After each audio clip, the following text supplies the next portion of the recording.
Hello, Oak Hill College. Greetings from Singapore. I am here this week. I wanted to record this message for your mission conference. I will join you in person by Zoom, and I wanted to record a message because I couldn't be there in person. And thanks to Dr. Chris Halls, and thank you for his friendship and his leadership, and for this mission conference titled Motus Day. And so I titled my talk as Motus Day, People on the Move and God on the Move. And I want to give you a little bit of personal background and help you to understand where I'm coming from. My roots goes back to India, and my parents are from the St. Thomas Christian heritage, and I have lived in many different parts of India and outside, and then went back to India, studied engineering and business, and pursued a career in technology based out of California, and was stationed briefly in Hong Kong and Singapore, and over a 10-year career, and traveling across Asia and the Pacific. And after 10 years, I felt called to ministry and went to seminary, studied at 2 schools in the U.S., and then came to England to do my doctoral work. And the last 25 years or so, I've been in ministry, teaching, researching, and traveling, and working with churches and mission agencies and institutions, and currently serving on the leadership of the Lausanne Movement. And so I want to begin with a couple of graphic illustration, and then we will jump into and a quote, and then we'll jump into our topic. This was the map of the world.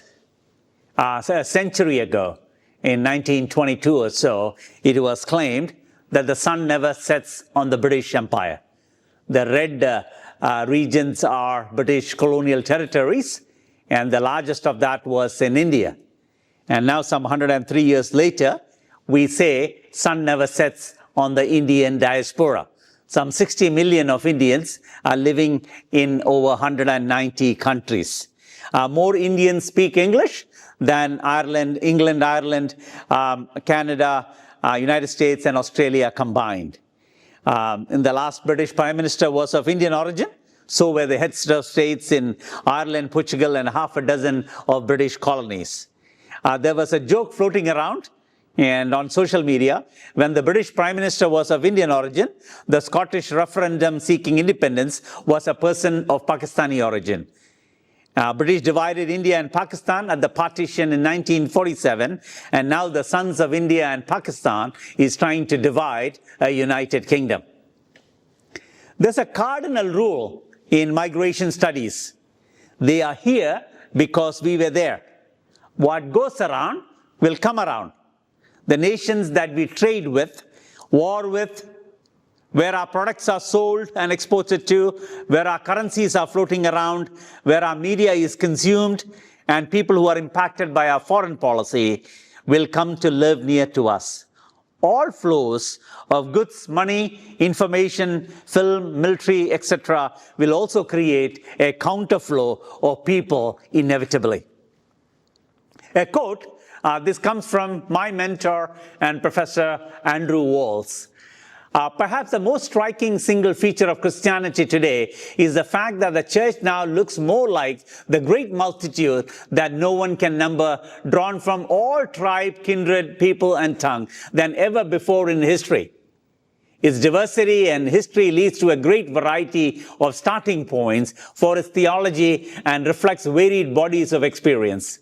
The study of Christianity and theology will increasingly need to operate from the position where most Christians are, and that will be increasingly the lands of and islands of Africa, Asia, Latin America, and the Pacific.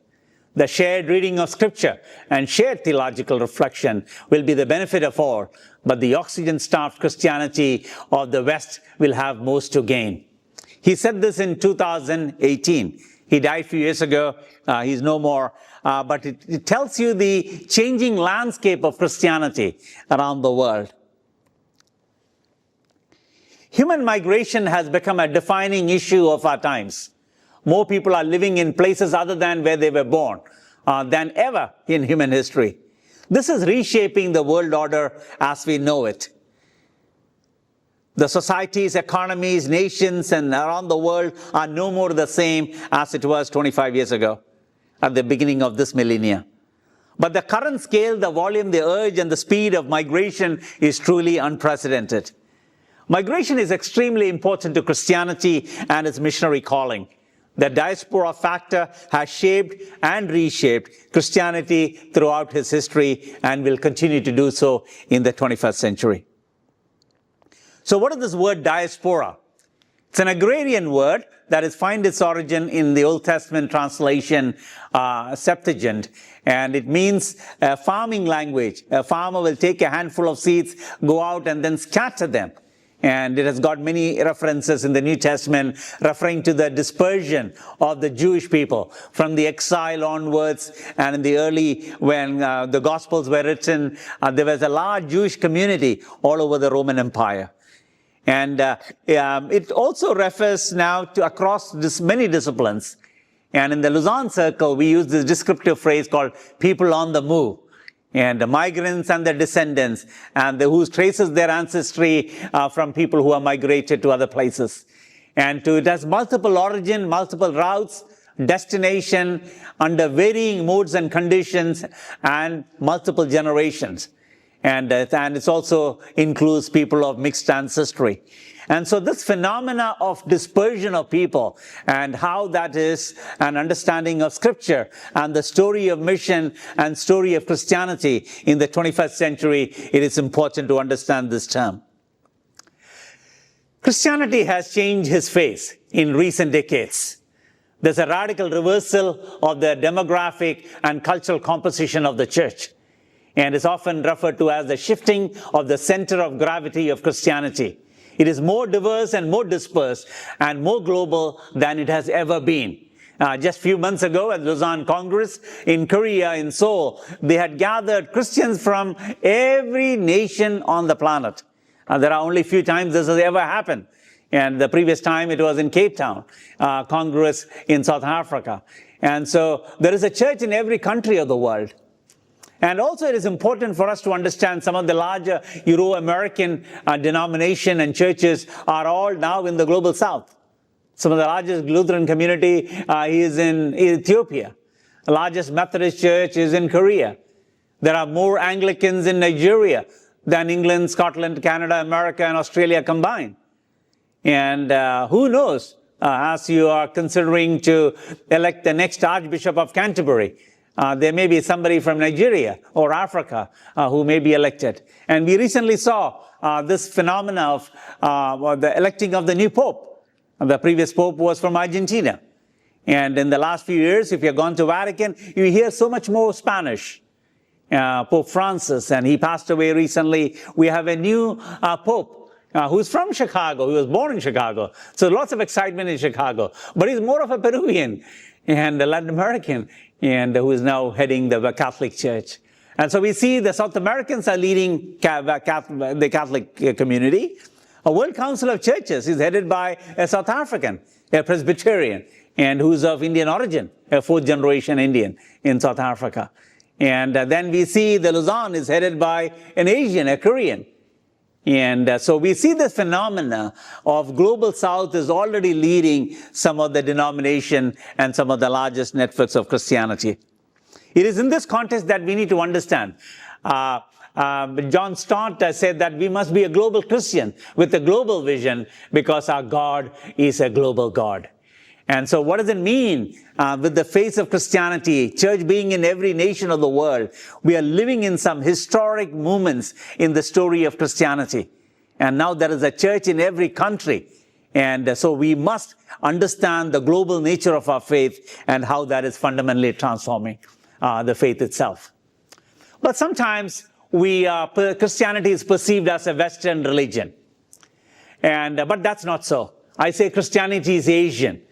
And I'm here in Asia and talking about this as an Asian religion, not as an East Asian, not as a South Asian, not as a Southeast Asian. He was a West Asian, a Palestinian Jew. Jesus, we sometimes paint him with blue eyes and blonde hair. That does not make Jesus an American or European. And we must understand that Christianity began in Asia and they continued to thrive here, uninterrupted, continual presence of Christians here in Asia. And also in Africa. Africa is some of the largest Christian continent now, because Jesus as a baby was taken to Africa as well. And it's only sometimes how we teach the Christian story. We read the Bible and then jump all the way to the 16th century Reformation. And, we start with Martin Luther and Calvin, especially among the Protestant circles. And as if nothing really mattered, 2nd century to 16th century. And so how we teach and literature that we cover and how we skip over continents and centuries is important, and it cannot be ignored anymore. We need to relook at Christianity in its entirety. All 2,000 years of story on all continents of the world and how it is reshaping at the beginning of the 21st century. So, in my Chicago, in my class, I say Christianity is not native to America. Jesus did not grow up in Chicago and take his disciples on Lake Michigan. And Jesus' headquarters was Capernaum. And he was born in Bethlehem. He was a Nazarene from the town of Jesus of Nazareth. And Sea of Galilee is where he draw his disciples and taught them. And many of the gospel accounts is the Sea of Galilee is not Lake Michigan. And so sometimes we have this understanding, painting, literature, songs, portrayal of Jesus as a Western man. And I think that needs to be corrected. Nearly 2/3 of immigrants are Christian. And that's an important. And where Christianity grows, it'll push its people out. So it is the Protestant Reformation. A century after that, Europeans become mobile. Europeans started traveling everywhere. Some 50 million Europeans went all over the world and made the Christianity look European. And so that story is important. Now, Africans, Asians, and Latinos are traveling. And they are making Christianity look black, brown, and yellow. And, once again, it is getting a facelift. And to understand Christianity is changing how it appears around the world. N.T. Wright, Bishop N.T. Wright said about the division of churches along national, linguistic, racial, ethnic, and cultural lines have effectively blunted the witness of the church in the world. We have created German church, Anglican church, French church, Dutch and Swedish church, American churches. And so along the ethnic lines, white church, black church, and racial lines and language lines. And it has divided Christianity, especially the Protestant evangelical and Pentecostal circles. It is important, as N.T. Wright reminds us, a globalized Christian witness is more powerful than the divided and the sum total of all the division among us. And it's important for us to understand the globalizing nature. And the force that is globalizing Christianity is migration. And is what I call as globalizing of the Western church. The Stephen Warner is a sociologist based in Chicago. He made this famous statement: immigrants are not de-Christianizing American society, but are de-Europeanizing American Christianity.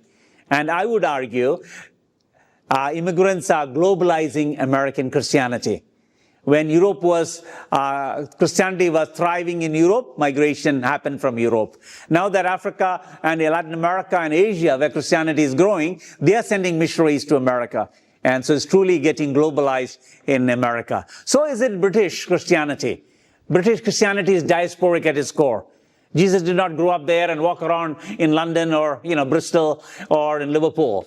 And to understand that Christianity was brought to the British Isles. And so understanding the story of how migration and missionary effort have happened throughout the history of the church in Britain as well. So diaspora globalizes Christianity everywhere. We are all migrants or descendants of migrants.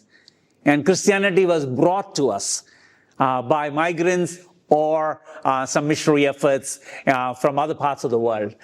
And so we need to be discipled to become world Christian. Not worldly Christian, but truly have the global consciousness and relationship and friendship with people from around the world. And migrants helps us to do that. And so more globally aware and more globally connected we are, more globally relevant and needed we will be. And so mission happens out of the context of network of relationship and understanding and sense of mutuality and appreciation of culture. Because we need to understand there is Christians in every country of the world. And that's why the story of heterogeneity comes in. In the last 60 years or so, there was a mission concept called HUP, Homogeneity Unit Principle. And now we redefined it and we call it Heterogeneity Unity Paradigm. But it's a major paradigm shift in our understanding. Does your church or your institution or your mission agency's leadership look something like that? Where there's a great diversity, drawn people from many different corners of the world. And how do you establish unity that is beyond the commonality of your race, your language, and your culture or your denomination? And so this is an efficient movement, as Andrew Walls would say, in the history of the church. The diaspora factor is creating this global, polycentric, polyphonic sensibility. And it's amplifying Christian diversity within Christianity and is profoundly transforming the global church and her global engagement with the rest of the world in the coming decades. So I say Christianity is diasporic. Diaspora is the mega theme of the Bible. How margins and centers, new margins are created and new centers are created and how it continually expands and grows. And so this is two principles that Andrew Walls' foundational teaching talks about. Indigenizing principle, which makes Christian faith infinitely translatable. And then the pilgrim principle makes it inevitably transportable. And Christian mission concurrently universalizes its particularity and particularizes its universality. It enters into the world, an incarnational faith, particular time and history and place and culture and family and people that Jesus was born into. And it tells the disciple to go to the ends of the earth. And so this universality and particularity collides in Christian mission and understanding of that. In contrast to Christianity, we often look at other faiths. I want to look at two faiths here in particular. Crossing of Kalapani. In Hindu scriptures, there is clear prohibition in crossing waters. It'll pollute you. Hinduism is a landlocked civilization, and every time you cross waters, you are supposed to go through rituals and cleansing rituals because you have been defiled. You are not supposed to travel anywhere. And that leads to this notion of Punya Bhumi, sacred land, and land of your birth. You are supposed to live and die close to or at the place where you were born. And the gods of the land are territorial. And your Janma Bhumi, that means your place of your birth, is your Karma Bhumi. And your Dharma Bhumi, your place of your Dharma, your duty. And is also the Moksha Bhumi, a land of your salvation. If salvation is tied to the land and to the land of your birth, why would you want to migrate anywhere? And so you venerate your land. And so the notion of pilgrimage, the holy waters, all of that is tied to the land. And you will never want to migrate anywhere else because your future is at stake. The future generation will never want to go because when the old man dies, you are supposed to light the funeral pyre. So generations were bound together to each other and to the land, and they will never supposed to go anywhere else. And secondly, we want to look at the Islamic worldview. It is also a rooted religion. There has an unmovable geographical center. You are supposed to pray turning towards the city of Mecca. You are supposed to do pilgrimage to the city of Mecca, Hajj and Salat. And then scripture can never be translated because God only speaks Arabic. And there's a sacred language, culture, and people. And so it's in this context, Lamin Sana, the Gambian Islamic convert, he talks about Muslim hijrah bequeathed the legacy of geographical and linguistic orthodoxy. While the Christian Pentecost created the reverse, an abandonment of the idea of divine territoriality. And so it is Christianity has no geographical, cultural, or physical center. And the center of our faith is Jesus Christ. He rose again. Yeah, he was buried, but he conquered sin and death, and he lives again. And so he's not buried in a tomb that we need to venerate, that we need to do pilgrimages. And that is not the tenets of our faith. Because we worship a living God, and by His Spirit, He's moving all over the world. And so that is contrast to Islam and Hinduism. We see Christianity is a moving faith. It is meant to go places. It will go from place to place to place. The shifting of the center of gravity is inevitable. So different people are the chief representatives of this faith. It'll never remain with one group of people or one race or one nationality. It is a transportable and a translatable faith. Christianity cannot be held captive to any geographical location or domesticated by any people and they kept it for themselves, because its very nature is to break free from the prisons that we enshrine it in. It is the most missionary faith of all the faiths because of the innate nature and the capacity and the power to break across language and culture and the barriers of nationality, and is meant to go places. So Christianity is a mobile faith, and contrary to all other faiths, and it is meant to go places, and understanding the center of faith is a Jesus who rose again from the grave, and we don't venerate any tomb anymore. It is in this context that I want to quickly, Presbyterian chaplain to the U.S. Senate, he said, Christianity in the beginning was a fellowship of men and women centered around the living Christ. Then Christianity moved to Greece, it became a philosophy. Then it moved to Rome, it became an institution. Then it moved to Europe, and it became a culture. It came to England, it became imperial. It went to America, Christianity went to America, and it became a big business. And a big business at that. And many, many business ideas have infiltrated into how we do missions today. And it's important for us to understand, whenever Christianity enters a culture, it also takes something from the culture. So from the Greek, it was the world of philosophy. When it went to German, it was about doctrine and dogmatic theology. And so every culture has gained. And in America, we have bought in many things from Hollywood and managerial and the business acumen and the consumerism. All of that has infiltrated into how we do mission and understanding of mission. And let's pause and go back to one Bible verse and to understanding the modern missionary movement. One of the foundational texts was this verse in Matthew 28, verses 9 and 20, and what is often called the Great Commission. Go, therefore, make disciples of all nations. I want to revisit this foundational text and understand in the context of Great Commission. Couple of objections as we begin. First, Great Commission is not in the Bible. It is not an original biblical text. It is often called as a paratext. Paratexts are these section titles and the chapter titles of the word. All these are recent addition. It was not there in the original text. So paratexts are not original biblical text, and they're not the inspired word of God. Most international languages and the Bible, these things does not translate well. And then secondly, the Great Commission term was first used by a Dutch pastor in the 17th century. It comes from the context of colonialism, and accompanied by notion of empires, slaves and treaties, hierarchies, might and injustice, civilizing agenda and profit motives, territorial expansion and cultural superiority, exploitation of natural resources and subjugation of people, and domineering structures. It is often mistaken as a Euro-American concept from the West to the rest. It is not duplicatable, sustainable, or applicable in many, many parts of the world anymore. Secondly,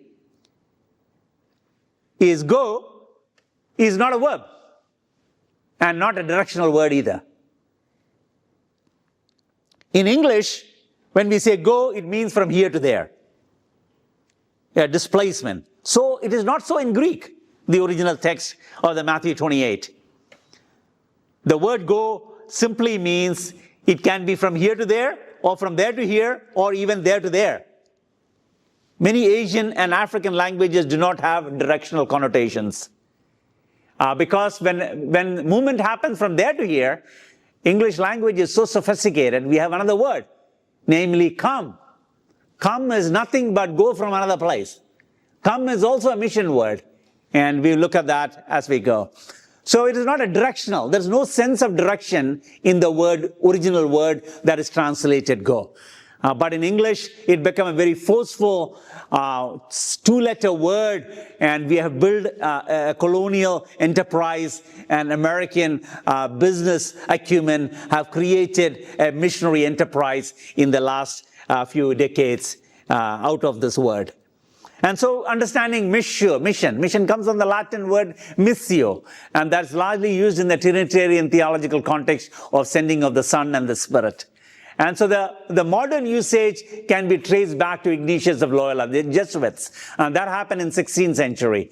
And modern missionary movement, 1792. William Carey landed in India. And so that's 18th century. The subdiscipline of missiology only began in the 20th century. But let's not forget, Christianity is much older than that. And to understand that mission of Christianity has existed way before we put these terms called Great Commission in the Bible. So how do we understand this go, which was last 240 years or so, and now in the last 60 years, there's a lot of emphasis on send. As the Father sent me and I send you, John 20. And so how we move to the go and send paradigm. Both of them are directional word, and has always come from one place to the other place, which is from here to there. And how do we include from there to here? That's the other word about to come and receive paradigm of mission. There are many texts in the Bible and mission texts in the book of Acts that talks about come. And for example, Cornelius sends for Peter. Say, please bring Peter. And then we see the Paul travels over from Asia Minor, crosses over to Europe from the city of Troas. And he sees a dream and it says, come and help us. Macedonian call, Acts chapter 16. So come is also a mission word. Come happens at an invitation. And there's no power or resource or exploitation to happen at an invitation. There's a trust created and there's a need expressed, and you work in collaboration and with the one who is calling you for your help. You don't just show up there. William Carey, when he landed, he had no travel documents. He was an illegal immigrant to India. British themselves did not want him. And he had to go and find a refuge. He was a refugee in a Danish colony. And so we see the modern missionary enterprise, the border crossing happen illegally. And how do we understand those who are coming across our borders today? And what documentation and what travel permits do they carry? And we need to recognize there may be William Careys among us who are, who cross the border illegally and living among us. And so how do we understand missions? And when borders are crossing the go and come paradigm, and it crosses our imaginations. A strong, powerful, resourceful center is where the go and send comes. But when we don't have resources, and how mission happens from the margin to the center very differently. So let me geographically explain this. A well-resourced center, go happens. And then we talk about this paradigm called scatter paradigm. A well-resourced center, but now going happens in multiple direction, in multiple places. And the come paradigm is no resources, but they show up at a resourceful center and do mission very differently. And the corresponding paradigm for scatter is gather. The word for scatter is diaspora, the scattering. And the word for gather is ecclesia. God gathers the scattered ones and then scatters the gathered one. And so the diaspora and ecclesia are two paradigms that we need to understand how the movement of people from around the world. And when I map this over the whole world, and we see these multiple centers, how they react, there is both come and go from multiple places. And so we need to understand my going is a coming for somebody else. And somebody else is also going from some other place and they're coming to live near us. And I need them as much as they need me. And it's together we understand this faith. And there are 10 major characteristics I often say about the 21st century Christianity. And they are often these words. Polycentric, multiple centers. Omnidirectional, it is flowing in all directions. And it's polyphonal, multiple languages, hypermobile world that we are entering into, and a connected world that we are becoming. And I won't have time to go into the other themes. It is important to understand some of this growing reality of go and come from multiple locations in the world. In light of that, I felt it is time to retranslate Matthew 28:19. And this is how I retranslate. As you move about, that is a more accurate translation than go make disciples. And then disciple all people everywhere. Disciple is the verb, not make disciple.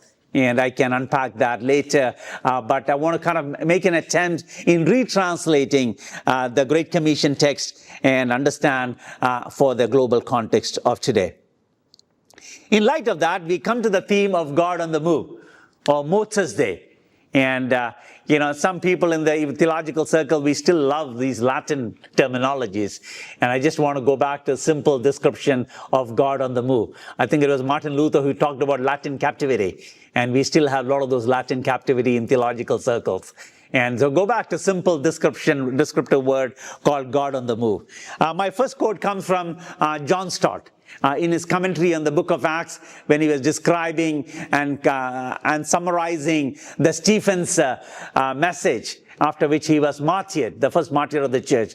And this is how he summarized his great sermon that captures the entire history of Israel. And this is what John Stott says. God of the Old Testament was a living God, a God on the move and on the march. He was always calling his people out for fresh adventures and always accompanying and directing them as they went. So we worship a living and moving God.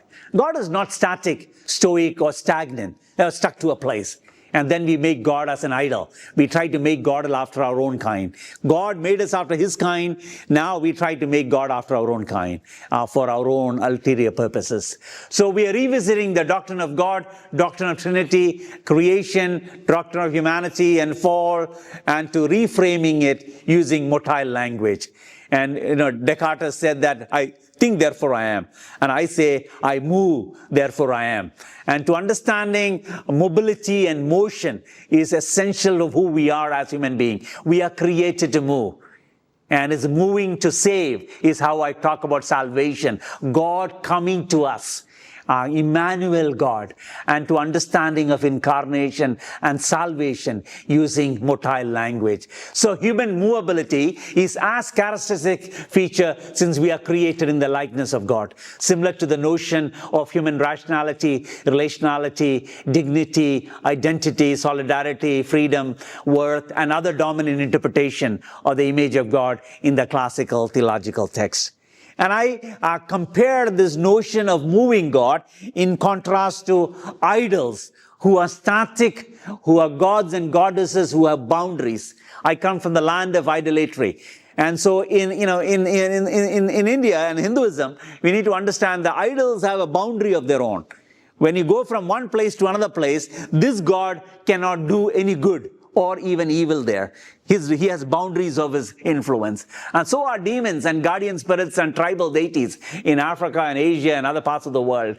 And so these are idolatrous societies and have always become insular, inward-looking, and because the boundaries of the habitation of their gods. And so remember Jeremiah chapter 10, he talks about how the need to be carried. Your gods have feet, but they cannot walk. They have eyes that they cannot hear. They have ears they cannot hear. And the eyes that they cannot see. And he was mocking the idols of his time. And then he says that our God is a universal, is a living God, in contrast to that. And so Psalm 115 again says, make devotees immobile and lifeless. And worshipping, we become whom we worship. And when you begin to bow down before idols, you will also become lifeless, motionless, emotionless. In other words, dead. And so we see idols as static gods. Remember the passage in Isaiah chapter 40. He says about an idol, a craftsman casts it, a goldsmith overlays it with gold and casts it with silver chains. He who is improvised for an offering chooses wood that will not rot, and he seeks out a skillful craftsman to set up an idol that will not move. Idolatry is just about worshipping physical objects, but it's also about placing ultimate trust and reliance in anything that robs us, God, of his glory, like wealth, power, and human relationship. Seeking created goods in our own image and rejecting true God and a misdirected worship, and how it's closely linked to immorality, greed, and pride. And so John Calvin talks about human heart is an idol factory, and we will make idols because we don't want to recognize and acknowledge the sovereignty of a living God. And so we want to talk about this moving God and to reframe an understanding of a moving God, a missionary God in a doctrine of Trinity. And remember, in the very beginning, Hebrew 1:1, we see the plural noun. And we see God is in motion in the very beginning in Genesis 1:2. And the communality, the relationship between the triune God. God moves within God's self. And that motion is what leads God outward to the world and to understand to missionary nature of God's activity and God's engagement with the world. Both monotheism, worshipping one God, or tritheism, having three gods, makes God motionless, while polytheism makes God territorial. If gods have territory, we need to have many, many gods and goddesses for all the territories of the world.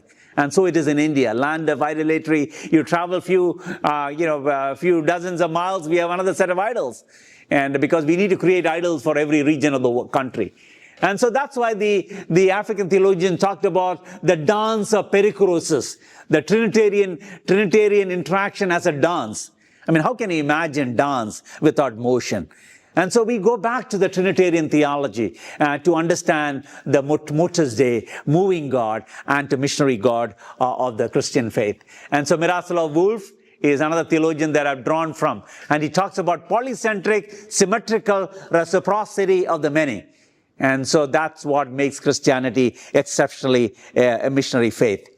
And then finally, ecclesiology, understanding moving nature of God.